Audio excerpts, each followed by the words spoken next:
গতকাল এবিপি আনন্দে জয়প্রকাশ মজুমদার এবিপি আনন্দের সিনিয়র ভাইস প্রেসিডেন্ট সুমন দেকে নিরপেক্ষতা শেখাতে গিয়েছিল। তার উত্তরে সম্মানীয় সুমন দে কী বলেছেন সেটা ভিডিওয়ে আপনাদেরকে দেখাবো। কিন্তু এই জয়প্রকাশ মজুমদার এতটাই নিরপেক্ষ, সেই জন্য ওনার কাছে একটি প্রশ্ন থাকবে যে ওনাকে কোন দলের মানুষরা বা কারা পেছনে লাথি মেরে কচু বেনে ফেলে দিয়েছিল।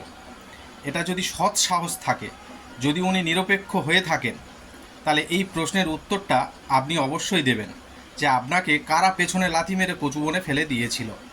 আর আগামীকালের কথোপকথন কি হয়েছিল সেটা আপনাদেরকে ভিডিওয়ে দেখাচ্ছি, আপনারা দেখুন। এটা কিন্তু আপনার নিরপেক্ষা সুলভ নয়। আপনি আপনার কাছ থেকে আমি এক সময় কংগ্রেস করা, তারপরে কোন দল করা, বিজেপি করা, তারপর তৃণমূল কংগ্রেস করা, জয়প্রকাশ মজুমদারের কাছে নিরপেক্ষতার ভাষণ শুনবো না। এই জন্য যে এই জয়প্রকাশ মজুমদার, আমি দেখিয়ে দেবো অন ক্যামেরা কতবার বিরোধী থাকাকালীন, মানে শাসক দলে যখন ছিলেন না, ভূয়সী প্রশংসা করেছেন এই চ্যানেল, তার নিরপেক্ষতা এবং আমার।